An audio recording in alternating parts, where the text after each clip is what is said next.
Achọkwa m ihe m na gị ikwu ngalugbu ene m kwuo ya. Ụfọdụ sị ọ ihe eji mara ndị Imo steeti. Eshi ekwuru ke ndị Anambra asị ọ ihe eji mara ndị Anambra. Eshi ekwuru ke ndị Abịa asị ọ ihe eji mara ndị Abịa steeti.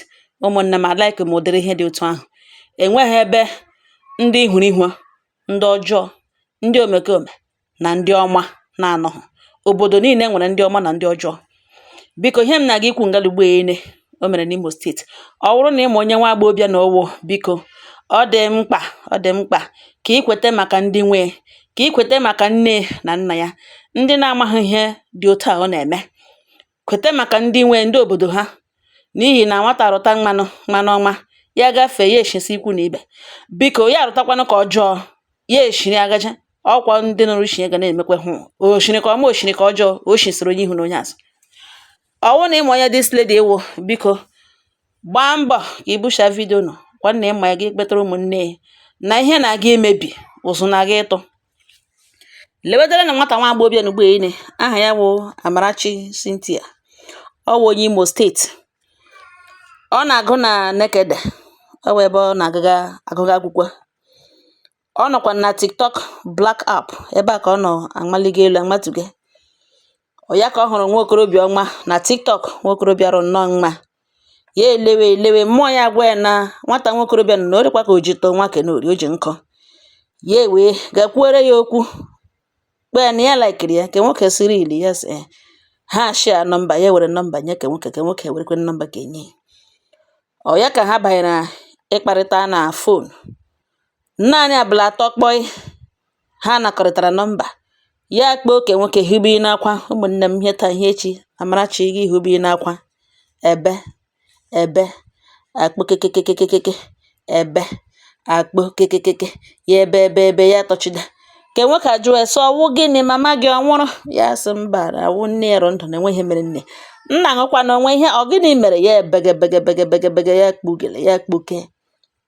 Ke nwoke sọ gwana ya ihe obege kwene mene ya akwa na ọ gịnị kwana okpere na-ebe akwa ọ gịnị. Ya gwawa ke nwoke na ọma na kemgbe abalị atọ ọnụnụ ya na ya abụọ kwere mata. Kemgbe abalị atọ ọnụnụ ya ekwere hụ ya wee kwere gwa ya okwu wee gbaa ya enyi.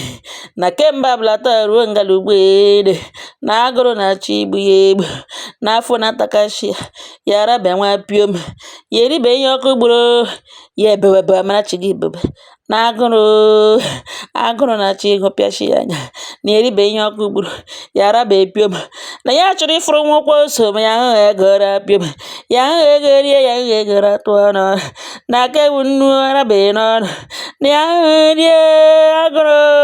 Ke nwoke sị only ọ naanị agụrụ na agụ nke iji ebe ụdịka akwa ngwa na ya nọ n'ọrụ na emecha ka ya kpughachi ya back ya gbanyụọ fon. Amarachi ederuo fon ala sị nụkwa na ihe niile na ya mere ugbo drama niile na ugbo na ọ naghị akaụntụ nọmba mba ka ya eme activate olosho dime n'ọrụ na ọ ga-ewe ọ ga-agboriri mbi. Amarachi anọrọ nga agbaga kamera ya on were fon ya deruo ala bịa ntụrụ kpụrụ nwe ihe kpuchie bịazie ntụrụ bagazie ọrụ ajaghị. Amarachi ajaghị ụkwụ ya abụọ fesie kamera were aka ya abụọ boghee mkpunala ya. Amarachi aboghee otere. Amarachi gị boghee o ji wụrụ nwa. Amarachi bohere ọkọmba bohere gbega na igbu ngasa boghee were aka gị egwu ya egwu onwe. Amarachi egwu onwe ya boo ya lele ke otele nwa mmiri adịghị enough. Amarachi gị tụkpere ya doggy style kpalie ntụrụ otele shia gị na kamera wee ya bo ya jaghee. Amarachi gị tụkpere ya kpom bịa ntụ n'oru ala para na ya abụọ na-akọ ya n'ihu kamera ya na-ada gbawa ya akọ ya emege ihe niile o display gị. Amarachi nọ n'ọrụ. Amarachi bụ ebo ya aghọ ya eji ya aja ya chili ụkwụ ya elu ya chito ya jaa ya bo ihe biri na-ada anya ụwa nwa nwaanyị ibe m.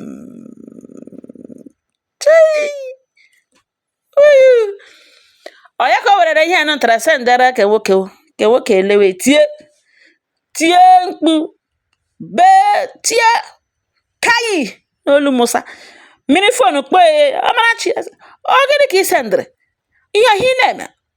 Amarachi sị agụrụ mere ya nụrụ ga-asọ maka agụrụ nwa na ngwa na ya sendị akaụntụ nọmba ka ya tiri ego were gara biom kama biko okwu ya ka eziri ike na gịnị ihe ka Amarachi ewere speed n'ihi na the young man agbaala ọ gbatara ebe o bere ya esendịrị account number nwatakịrị nwoke tiri Amarachi 10,000 naira.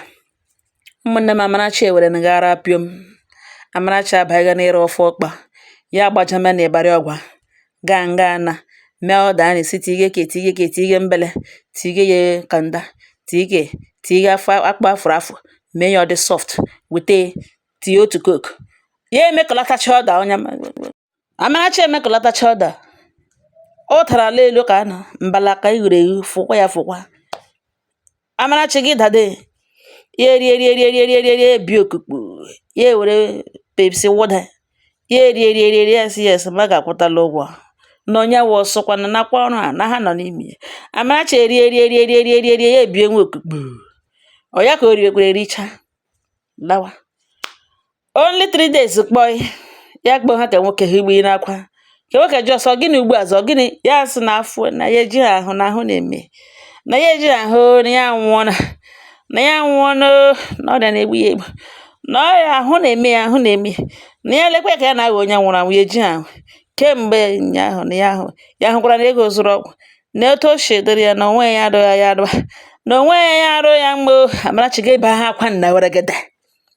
Amarachi ebe nwata nwoke si na nụkwa na ngwa nsogbu anọ ebe ya eshi Imo steeti amị nwa wụkwa onye Imo steeti na ngwa ya gaa na famasi dị otu a na enwere nọọsụ n'ebe ahụ ọ ga-ahụ na ya ga-agwa ya otu o si eme gị na nọọsụ ahụ ga-etriti ya nye ya ọgwụ ọbụla o nidiri ịṅụ na emecha ka ya kwụọ nọọsụ ụgwọ.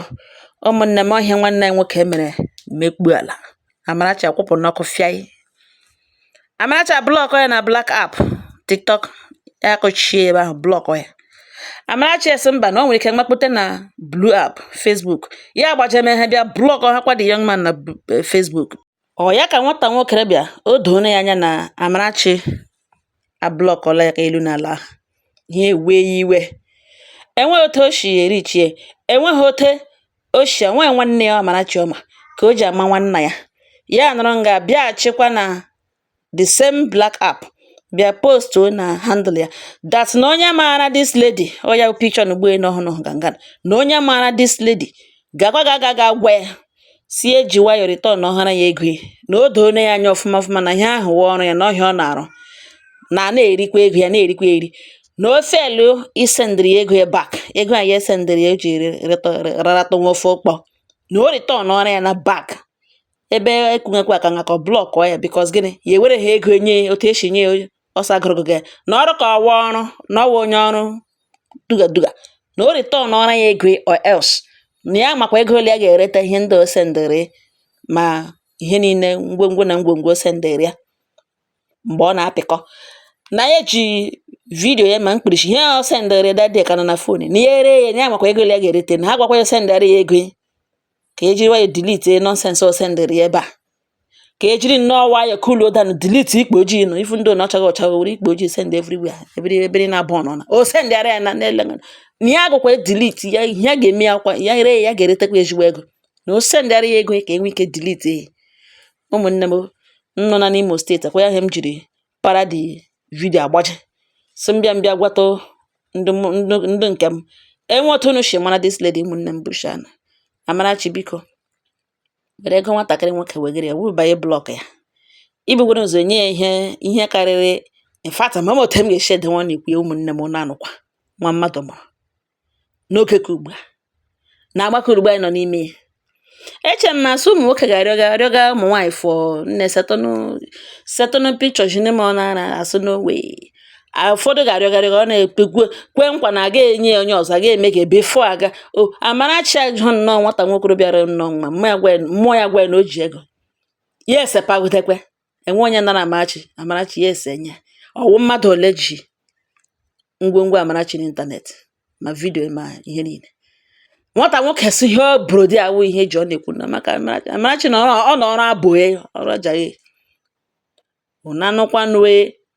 ụnanụkwanụ ebikonu generation ka eleba anyị gaja eleba aga agbara ha agbara bikonu n'odo aga na agbara na ha agbara bikonu n'odo and ụdịrị ndị na-esusu ihe n'ugbo ine ịga na family ịhụ nne ya gwa na ọ ya nwa mụrụ anụ ọja gị ịhụ nna ya hụ family ochi ụfọdụ na-eshi n'obi ukwu ndị nwere ego. Ị ga na-ajụ sọ gịnị wụ ọnọdụ, gịnị wụ kedu joy this lady na-ederive na ihe ọ na-eme. Ịtụlecha ụfọdụ sọ ọwụ mmụọ ọjọọ na ọ possess na ọ dị mere. A ga-agbara ha agbara, ndị Gen Z a ga-agbara ha agbara? Ajụjụ ka m jụrụ. Biko ụmụnne m, onye anụ ya bụ ibe na ọ wụghị otu onye nwe nwa. A ga na-ekwu, okwu unu ga na-ekwu, ma omenụ ma enwekwanụ. Ọ nga ọha nọ m n'ọnụ. Udo dịrị ọnụ.